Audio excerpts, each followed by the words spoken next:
Hello there. So I watched Arcane after getting it recommended a few times and seeing the many positive feedback it received. Arcane is really well received and unsurprisingly so. It looks absolutely stunning. The animation, the art style, the characters. They did a real good job. You can really see the passion that was put into making this series. So why did I make this video?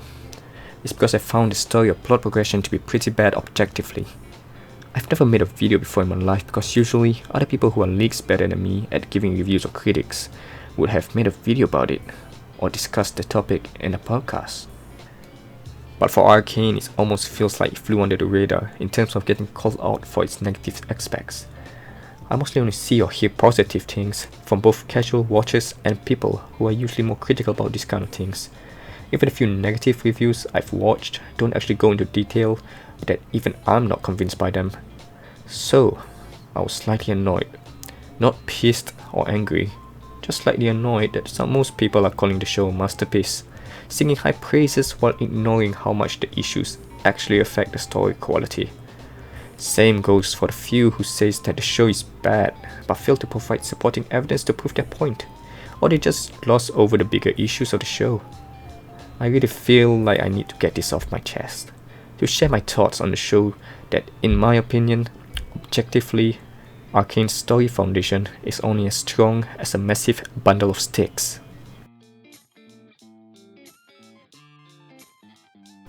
Before I start providing examples and evidence for my claim, I thought that maybe I should quickly explain what I mean when I refer to the objective quality of a story. Things like whether the story makes sense within its own rules, the consistency of character knowledge and motivations, stuff like that.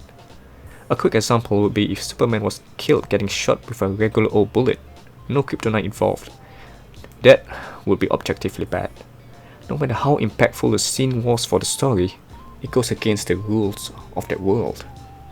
Of course, there are various degrees, from nitpicks to plot holes. I would describe nitpicks to be something that's a valid error. However, the impact on the actual story is minimal or even no impact at all. Maybe a character's shirt changed from blue in one scene to green in the very next shot, or having branded coffee cups in a medieval setting. Plot holes, however, are much more severe, such as the Superman example I provided earlier, or perhaps the actions of a character, whether it be out of character or acting on knowledge that it shouldn't have. Well, I'm not exactly great at explaining things, but I will try my best to clarify and explain when I get into more detail later. So I watched the first 3 episodes and man, it was amazing. It hooked me in and I wanted more. The direction they chose to go with the story, really great stuff. They were not holding back to show violence and death, or take the story to a more tragic turn. They subverted my expectations in a good way. Sure, there were instances that were questionable in the warehouse, such as, luckily he wasn't as fast here as he was in the alley, or they'd all be dead.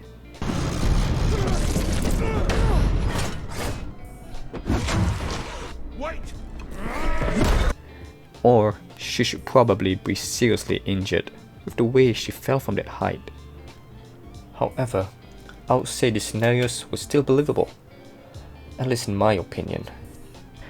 With the overall story being this good so far, it didn't bother me, and I was excited for what the show has to offer. And then, episode 4 happened. Halfway through, I thought it was fine. My problem starts from the gemstone theft.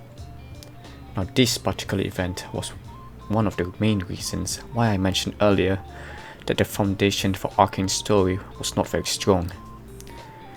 Everything that happens after this branches off from here. So the logic here is if the inciting event was objectively bad, it is highly likely that everything relating to it that comes after loses much of its impact. They are tainted, in a sense, built upon a weak premise. Bringing back the Superman and the normal bullet example. If I were to continue the story and say that because of Superman's murder, Batman made it his life mission to find the murderer and kill him, He goes through a lot of intense shit, conflicts with his fellow superheroes, questioning his own morals, and let's say finally, he finds the guy. Got really conflicted whether to do the deed, but due to circumstances, Batman kills him and retires from being Batman forever. Now, ignore the fact that my story sucks ass and imagine that it was just a real tearjerker. You might be thinking, well, whatever Batman went through is fine in isolation, but this story shouldn't even be happening. Superman shouldn't have died in the first place. It was impossible for him to be killed by a normal bullet. With that in mind, back to Arcane. What I'm trying to argue is that the theft of the gemstone should have been possible if you think about it logically. Alright? First factor, knowledge of the existence of the gemstone. The only people who know about the gemstone are Jayce, Victor, and Donga, right? They even showed that Jayce chose not to present the gemstone to the public. Therefore, Jinx couldn't have gone there with the intention to steal the gemstones specifically, since she doesn't know about it. Second factor, knowledge of the building. I think it's safe to assume that this is the first time Jinx ever laid foot in this building, and we have no reason to believe she has a layout. And in case you did not know, this is the building. It's freaking huge. Now, in an unfamiliar building that big, to find a specific room, you're gonna need a lot of time. Or a lot of luck. On the topic of finding a specific room, I'm willing to believe Jinx could make an educated guess that probably the more valuable stuff are in the research room. However, correct me if I'm wrong, but I highly doubt that there would be only one research room in an academy of inventors. So no, I don't think Jinx would be searching for a specific room. I think that she would have had multiple research rooms to choose from, further reducing the odds of her actually finding the correct room with the gemstone in it. Just imagine you're with Jinx on this plan, right? So, we blow up a nearby building, create distraction, and now we're into the building. You know what to steal, right? Nope. Okay. You know where to go, right? Not really. Alright, but we have the time to search for something, somewhere in this building, right? Well, this brings us to the third factor, time. The first two factors I mentioned surely makes it difficult for the story to play out how it did, right? But it's still possible. No matter how many rooms she had to break into, or how many items she has to get through, to finally find the gemstone, and decide that this is the thing that she's gonna take. As long as she has the time, sooner or later, she'll find it regardless. So no problem there, right? I would disagree. Remember step 1 of her plan? To blow up the building right outside the academy? I think it is reasonable to assume that an explosion of that magnitude right next to the academy would have alerted enforcers to investigate the scene. Heck, even Caitlyn requested her colleague to get the fire brigade before it went boom. So it would be a matter of time before the area would be swarming with personnel, and Jinx would highly likely not be able to get away. So considering all these three factors together, I would conclude that the way the show portrayed this operation would have never been possible because of Jinx's lack of knowledge. She would not have been able to get in and get out quickly, and the time she would have taken to search for the gemstone would way exceed the time it would take for enforcers to arrive. Now I know, regarding time, we would never know how long exactly Jinx had before cops show up. You could easily say, whatever the time limit was, it was long enough for Jinx to carry out the theft. And I wouldn't be able to say that you are wrong. This is up to your suspension of belief, whether she could find the gemstone and make a getaway before officials arrive. I can only urge you to reconsider the first two factors again, and think about how impactful they are to the time Jinx would realistically take to find something, somewhere, versus the time it would realistically take for enforcers to arrive after the explosion. Just try and see things from this perspective. Imagine a scenario where you have to find a specific object in your own room. but you don't know any details about it except that it's valuable.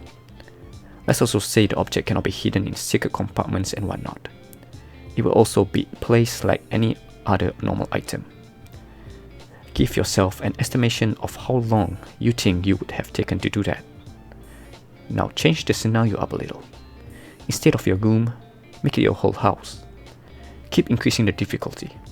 A multi-story home, a school, an office building. Try to get a sense of scale of how difficult it would have been for Jinx to search in a building the size of the academy. The only way I will be able to explain how she pulled it off would be that Jinx was lucky. Like really lucky. So lucky in fact that she had extra time to vandalize the place before leaving. Like come on show, it wasn't enough to just ignore the actual odds that were against Jinx. You had to rub it in my brain cells and portray that actually it was so easy for Jinx that she had so much spare time to vandalize the place. All the writers have shown that supports Jinx being able to steal the gemstone was placing her in the same building. So yeah, you could say that Jinx was that lucky and call it a possibility. I call it lazy writing. Moving on to when Silco was confronting Jinx and asking if she had any idea what she'd done.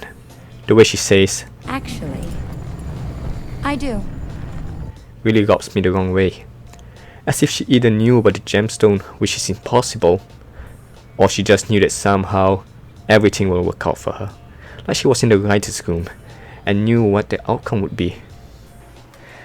It's like if you found out your life partner took all your life savings without your knowing to use in a lottery, and when you confront them to give them a piece of your mind, they show you they actually have the winning numbers and reply, "Actually, I do know what I was doing." No, you did not know what you were doing. You were lucky as hell. On to episode 5, I thought it was pretty alright. Other than the fact that this is continuing from the gemstone theft, characters are doing their own thing in response to the previous event, and it makes sense to me, so I don't have any issues with this episode. Except how I feel Kit and Vi's relationship feels kind of rushed in this show by showing their faces getting real close to each other. Next up, episode 6. When I first watched this episode, I didn't find any critical issues, only a questionable decision or two towards the end.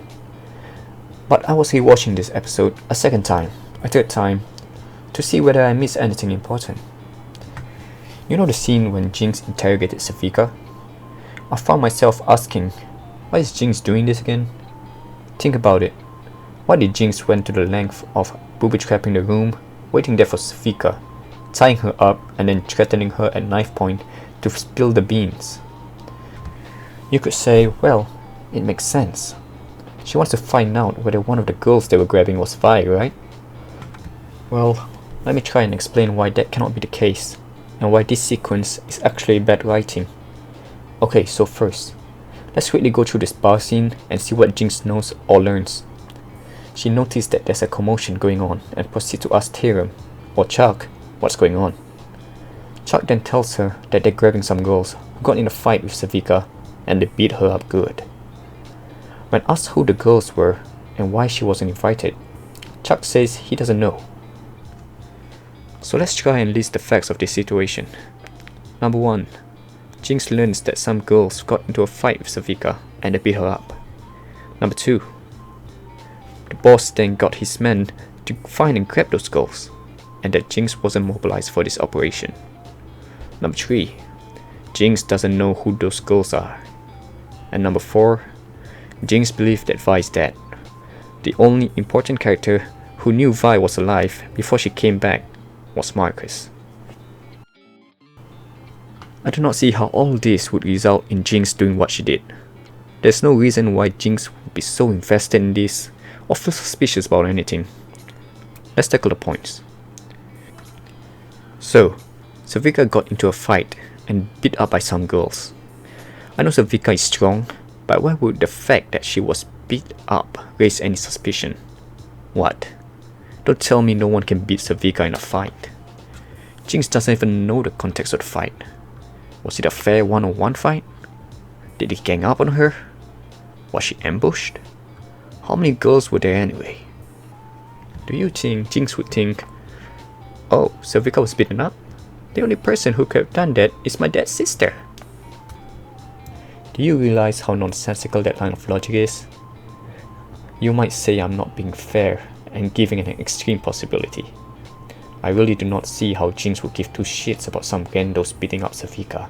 If you want to say that Jinx was just curious, I would agree that she would be. But curious to the extent of setting up a trap and conducting an interrogation? That to me is a huge leap. I would imagine Jinx to be more like, oh, someone beat Savika up? About time someone showed up. And she would move on with her gemstone research. Next point is why Jinx wasn't activated to take part in this grabbing. It's pretty easy to explain, and I'm sure Jinx would know better as well. She was trusted by Silco to weaponize the hashtag gemstone. Why would Silco ask her to stop doing that just to go grab some random girls who beat up Savika? This should make sense from Jinx's perspective, and she shouldn't suspect anything from this point. The last 2 points go hand in hand together. Jinx not knowing who the girls who beat Savika are, and the only way for Jinx to be interested in that information is if she suspects that it might be Vi. But she also believes Vi to be dead, so there's no way that she would suspect such a thing. I would also like to touch on the delivery of this scene. Again, it really rubs me the wrong way. Jinx had no reason to be so invested in this, no reason to suspect anything. But similar to the gemstone, somehow, it was as if she knew it would work out and not come to nothing. The gas trap, the way she asked, Lost who? and how she starts the interrogation as if she's certain that Savika has useful information for her, when the story doesn't have any basis whatsoever for her to be. But lucky for her, or should I say lucky for the story, her doing this for no good reason actually amounted to something. Jinx found out that Vi is actually not dead and is back. Well done, writers. Well done. Alright, let's move on from that. Nothing really as major. Silco having a little plot armor here, but sure, it's just questionable. And final comment for this episode is actually the last part of the episode. I'm not sure why Echo didn't try to kill Jinx in that encounter. Yes, Echo and Powder were childhood friends, but this is Jinx. This girl murdered his comrades right in front of his eyes in cold blood. He himself says that she's working for Silco willingly and that Powder is gone. I know it's still reasonable for him to be hesitant to do the deed, but when she's literally revving up her minigun to shoot your friend, you just stand there to look cool, with that ninja smoke bomb in hand, waiting for her to turn around. I just cannot believe what I'm seeing. People's actions can tell a lot about the person. So can their inaction. Easy for you to say. Your people aren't dying all around you.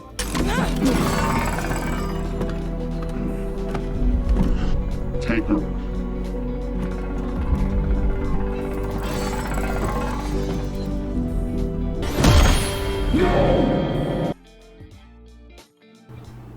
Before I move on to the next episode, I would like to quickly say that I really loved how they utilized the music with the scenes together in this episode. You know, when Jinx lit the flare. Personally, it's my favorite out of the series. Here comes episodes 7 and 8, easily the worst episodes for my mental health. It made me lose my 2 remaining brain cells and I had to toss my brain over the bridge. It all comes down to the bridge. Whatever happened on that bridge was so objectively bad, so lazy. You could use it in schools to teach people what to avoid when riding. Not only are there many issues condensed in the few minutes, the impact on the story that these issues have are huge. Remember when I was talking about episode 4? Explaining the idea of how the writing of an inciting event would affect subsequent events that branch out from it. The bridge event is way worse than the gemstone theft. To continue watching the show, I had to turn my brain off and accept that anything can happen in this clown world. Luckily for us, the problems are so blatantly in the face you wouldn't have to listen to me go out of my way to provide an explanation. Without further ado, let's get right to it. To the bridge. So we see Echo, Vi, and Kate arriving at the bridge via his secret tunnels. Do you know who else spots the trio? That's right, it's Jinx. Yet again, somehow she knew that Vi would be on this bridge that night and was already in waiting. I cannot fathom what her thought process must have been. I last seen my sister getting kidnapped by firelights. Therefore, she must be coming to the bridge. Makes total sense. To make it even better, let me remind you that there are not one, but two bridges. But of course, she chose the correct one. The writers aren't even trying to hide it anymore. Skip ahead a little to the butterfly scene.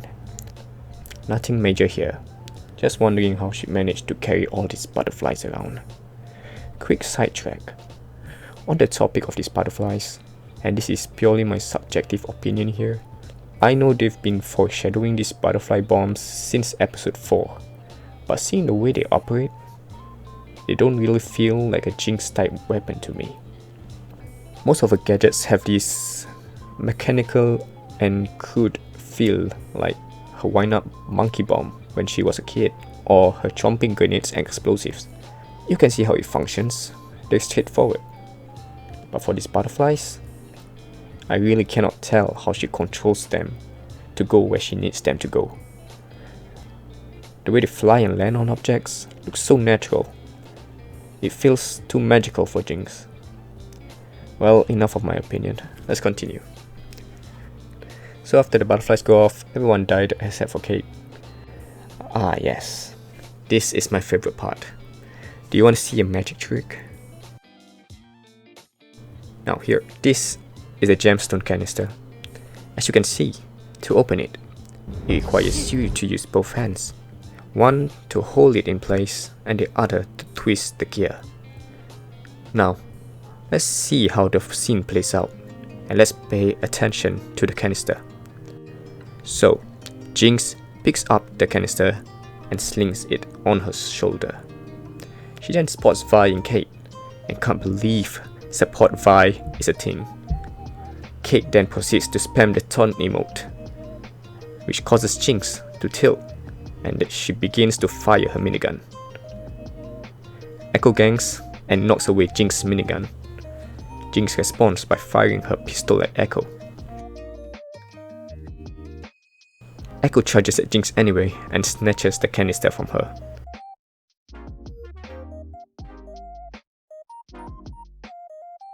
He then passes the canister over to Vi and Kate and tells them to go away before they feed the enemy ADC. Now, if you were paying attention to the canister the whole time, you would surely notice that Jinx never had the chance to open it at all. Even the few seconds when she was out of frame, you can see bullets being shot at Echo, meaning she was shooting at him and thus not opening the canister. We will get back to why this is important in a moment. Now, the 1v1 fight between Echo and Jinx is the only thing that I liked from all of this. It looked really good. One thing's for sure, the show knows how to use visuals and sound together really well. Anyway, reaching the end of the fight, Echo has Jinx pinned down and he hesitates giving the finishing blow, which I'm fine with in this context. Jinx then takes this opportunity to activate a bomb right next to her, and then boom, she's dead. Wow, she looks pretty good for someone who just took a bomb to the face. I figured she looked more like Gus or Two-Face after an explosion like that. Didn't even lose the arm that was right next to the bomb. She looks like she just went mining in a coal mine and she had the inconvenience of accidentally wiping her face. But hey, maybe the writers thought it would have been too gory. As long as she's dead, doesn't matter how she looks, I guess. And out of nowhere, Silco is suddenly there at the scene. How did he even know where Jinx was? Jinx didn't even tell him anything before she left him in his office. Was he just conveniently nearby when he saw the explosions on the bridge? The level of convenience had to be insane as well, because he was at the scene way before any enforcers were. And there were enforcers who were really close. They should be literally stationed on the nearby bridge right there. You cannot expect me to believe they wouldn't have sent backup after seeing explosions happening right by the neighboring bridge. To make things even better, Jinx is not actually dead. After taking an explosion like that, literally right beside her. We're talking about this explosion. Not this one. Or this one. This one. The plot armor here is so thick. It makes Mandalorian's Beskar armor look like paper mache. And that is literal plot armor. Like I said earlier, the writers are not even trying to hide. And the icing on the cake, the cherry on top, you know that magic trick I mentioned?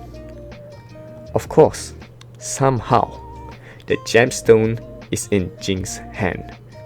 It must have teleported from inside the canister into her unconscious hand, because no way in hell did she take it before Echo snatched the canister. And even if you want to close both of your eyes, switch off your brains, and say she definitely did take the gemstone, no way would she be able to be holding onto that during her fight with Echo. Her left hand was holding her pistol. Her right hand was questionable at first, but then you can see it here. It was holding on to nothing after Echo smacked her. And her left again as well, when Echo disarmed her pistol. This is literally impossible. Well, as long as it isn't used in something really important or impactful to the story, it's all fine, right? Right? So, to summarize, we have Jinx somehow knowing to be at the bridge. Jinx unreal plot armor. The impossibility of the gemstone being in Jinx's hand, and Silco somehow knowing to be at the bridge to save Jinx. And these are all not minor in the slightest. All these plot holes literally allow the last episode's final payoff with the rocket to be possible. It really baffles me how the show just insulted the viewer's intelligence like that, and people can still call Arcane a masterpiece. That we need more shows like this. How can people ignore this level of lazy writing that is so blatant, that is so crucial to a story? At this point, like my brain, my investment in the story is out of the window. Nothing can top what happened on the bridge from here on out. The story now is officially broken. So forgive me if I point out something out and try to move on quickly, because really, I just feel like it doesn't even matter in the story at this point. With that said, let's get this done. We have Kate and Vi acting like they've known each other for years, when it's only been like what, 3 days? 4 days at most? The show wants to have this romance between the girls, but it's too rushed, and in turn, it feels too forced. Oil and water, that's all there is. What about us? Oil and water. You're just saying that.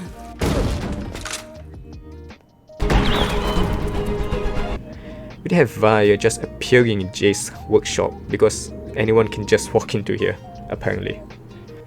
Did Vi went and hide somewhere after leaving Kate to then wait for Jayce to follow him back to his workshop? Whatever, I guess. Of everyone up here, you're the one she trusted to do something. Have to go in by force. That could trigger wool. They have shimmer. We have hex tech. What happened to you? Next, we have the raid. Personally, I really feel like Jayce should have died here. Even Vi was questionable for me, but she gets a pass, because she's been fighting her whole life. Jayce though, he's just an inventor, a scientist. He's not a fighter. If it's against normal street thugs, sure, but it's these things. Just look how fast they freaking move.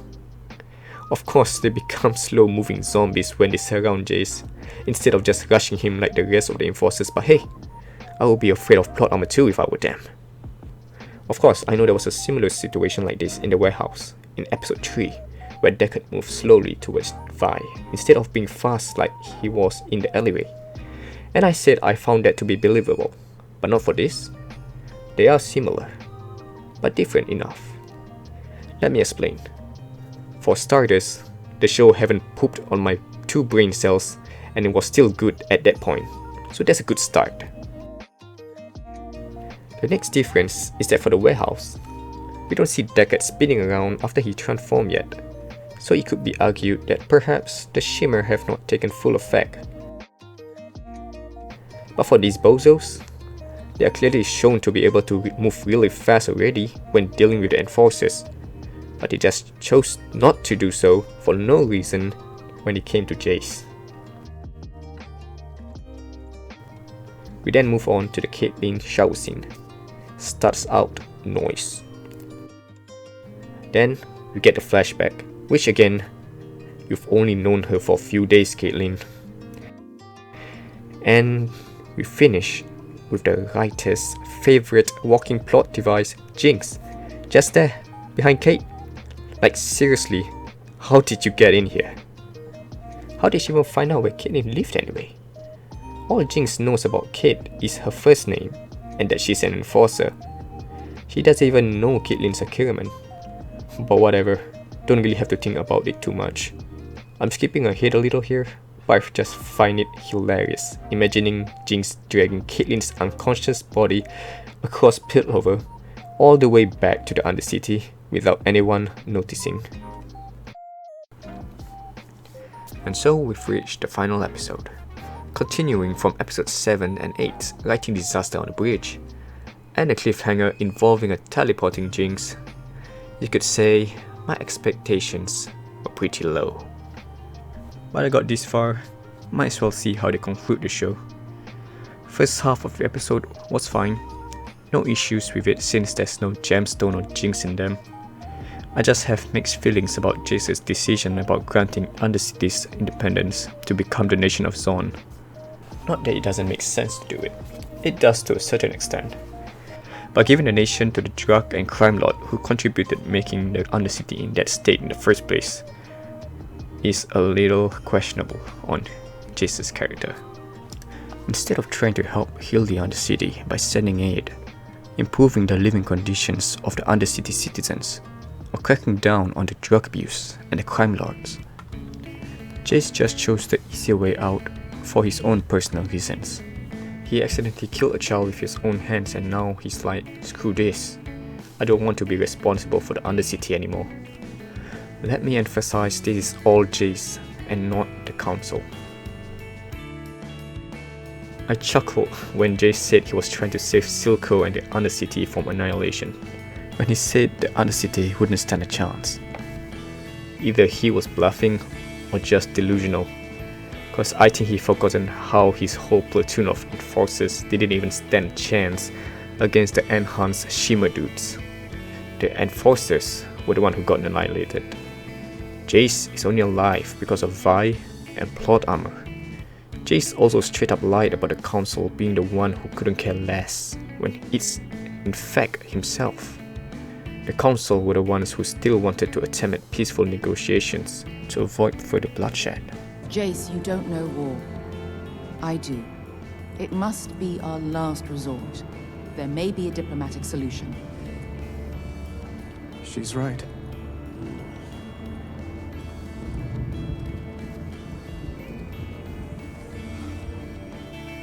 Jayce and Vi were the ones who couldn't care less and decided to strike the facility because they can. While I agree the Shimmer facilities needed to be shut down, the point here is that they didn't even give negotiations a chance before deciding on a more forceful approach, which could have gone to the point of no return and started a war. Also, the council probably didn't act as much as they should have to aid the Undercity citizens, because they received false reports on the actual situation from Marcus. They ordered an investigation on Silco and were told that he was nothing to worry about. How is that their fault? If anything, that was Silco's doing so that he can continue his rule over the Undercity and shimmer operation without interference from the council.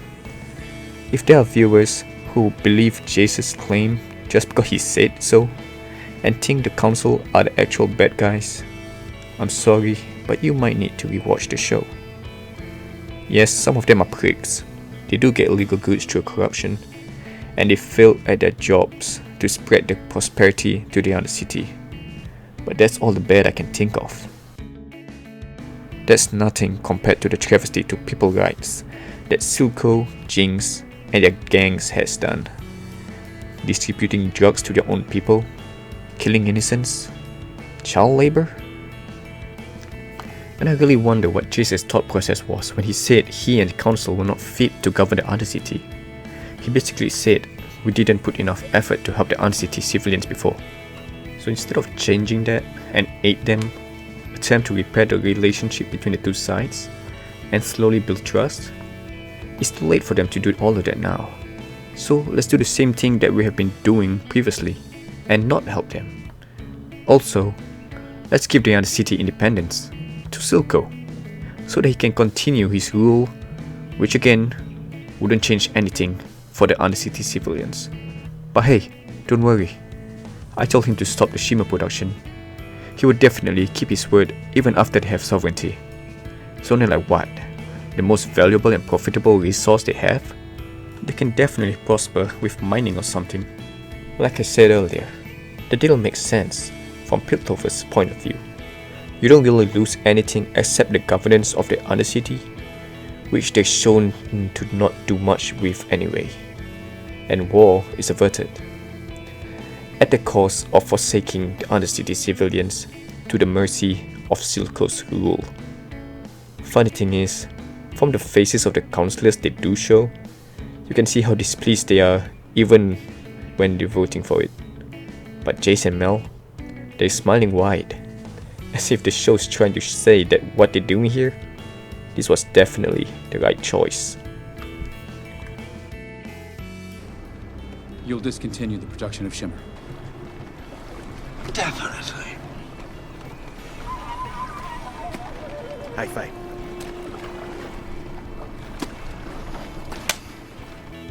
Alright, let's move on to Silco sitting at Vander's statue. I really like this part. Silco finally understood why Vander did what he did, why he stopped pursuing the dream of Zaun's independence. Silco worked so hard all this time to finally get his nation of Zaun offered on a silver platter, but the cost of it was his daughter, and he just couldn't do it. And with the way he treated Jinx and how they portrayed his relationship with Jinx throughout the series, this was a perfect response that made sense. Honestly, it would be out of character otherwise if he decided to give Jinx up.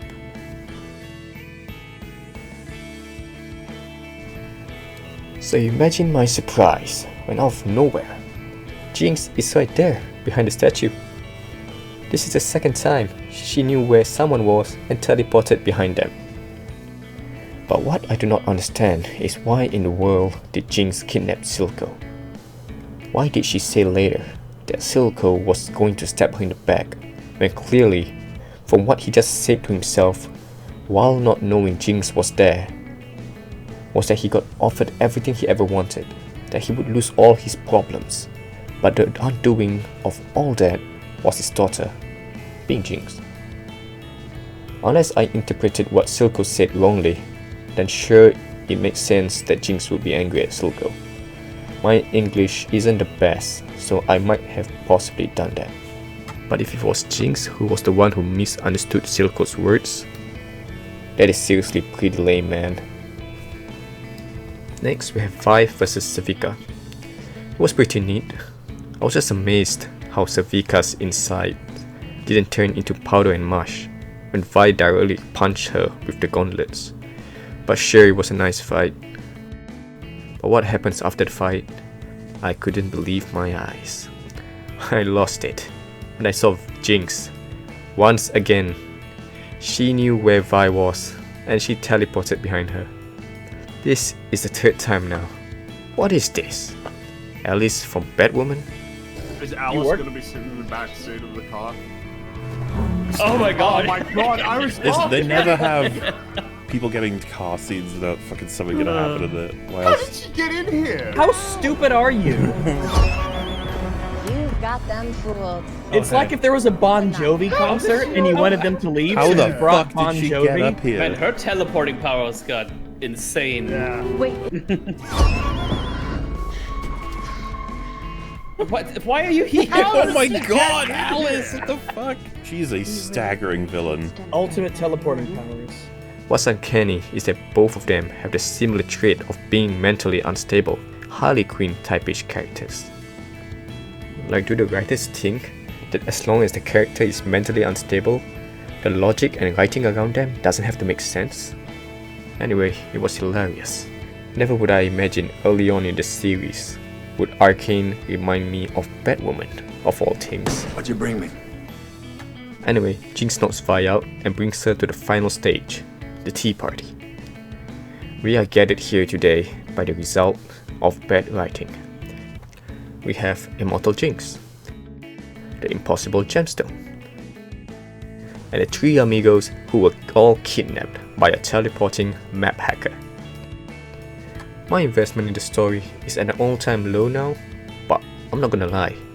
When Jinx brought out the cloche and said she paid Caitlyn a visit, I was like, whoa, are they really going to go there? Alas, it was just a cupcake with dead gemstone on it.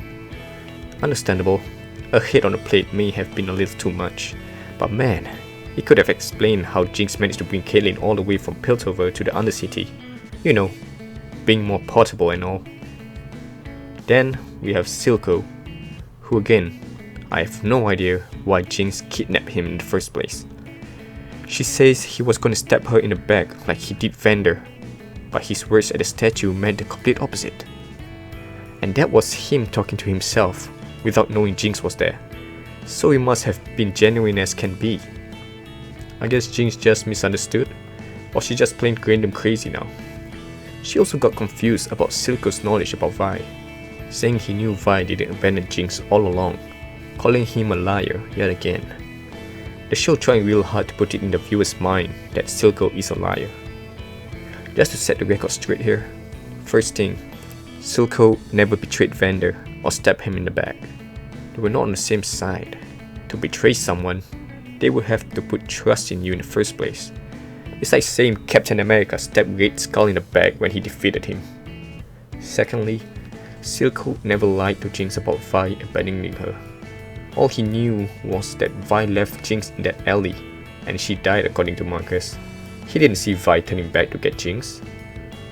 Even if he was the one who ordered Vi's death after that, it doesn't change anything.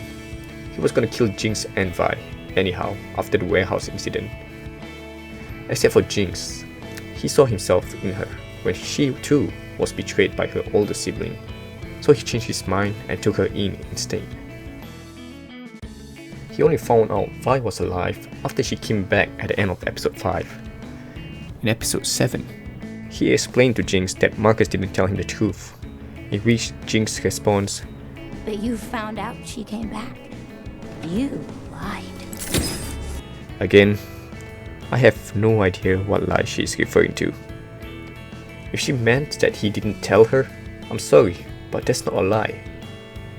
The only closest thing anyone could say that he lied was when he said that Vi came back for the gemstone and not for Jinx, that he was trying to manipulate Jinx at that moment. However, seeing how he treats Jinx differently from the others, how he puts up with Jinx's shenanigans, how he genuinely loves her as a daughter, I just don't see him purposely manipulating Jinx for his own personal gain. From the way the show portrays it, Silco values Jinx more than anything else, even his own dream. I believe that Silco genuinely believed that Vi was going to betray Jinx again, and in his eyes, he was truly trying to protect Jinx. Moving on, I want to quickly say that I can't believe Caitlyn is still alive. We have the part where she was facing off with Jinx. Jinx aimed her pistol at Kate, but she didn't shoot. Only Kate shot, but accurately misses by Jinx's feet. Now why did Jinx draw her pistol without the intention of shooting right away? Instead, she flinched and covered herself, something I wouldn't expect Jinx to do in this situation. It was as if she didn't expect Caitlyn to shoot or something. If Kate actually aimed at you, congrats, you just died to your own stupidity. Actually, now that I think about it, maybe Jinx isn't so stupid. She probably figured out something like this would not be able to kill her. She did survive an explosion to the face, to be fair. I also thought that Jinx should have killed Caitlyn after she accidentally killed Silco, which was a lame way to kill him off, by the way. Something like, I lost someone dear to me, so it's only fair that you experience it as well, kind of thing. Besides, Jinx literally hates Caitlyn's guts for stealing her also beloved sister from her. But she let her live while easily killing other random people she don't know. Like, come on, she even shot a random bird for no reason, but she didn't kill Caitlyn, the person who she really hates? Next thing is Silco's death. I thought it was a pretty lame way for him to go. He didn't die because he betrayed Jinx or something like that. He died because Jinx lost her mind for a few seconds thanks to Vi bombarding her with PTSD.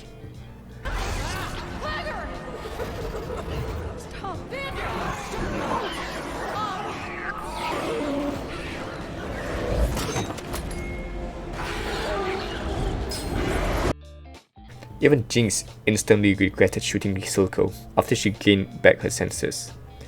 It was an undeserving way to die for the story's main antagonist. And finally, the rocket cliffhanger. Like I said, this is the result of bad writing. Jinx is supposed to be dead, and the gemstone shouldn't be able to be here. Yet here we are, about to greatly affect the story with these very entities. However they try to continue the story from here in Season 2, whether the whole council gets killed because of this, or they get saved by some plot magic, the damage is already done. These holes can only get bigger as the story goes on. To conclude, I think it is a shame that something as well produced as Arcane had these issues that affect the plot tremendously. They did everything else so well. The animation, the visual and sound design, the characters, and the attention to the smaller details. But for some reason, when it came to the writing, especially when Jinx is involved, the writers just thought they could get away with using lesser logic, or no logic at all. And it is truly unfortunate that these weaker parts of the story, which were the minority, were the more important and impactful ones as well. No doubt that Arcane is one of the better stuff we got in terms of media in 2021. It's definitely up there. But I just can't help but think it could have been better. And with that, we've reached the end of the video. I would like to thank you for reaching all the way to the end despite my video quality not being as good as others. Really appreciate it. If you have any constructive criticism, or if you notice I got something wrong, feel free to leave a comment and let me know. Once again, thank you for watching.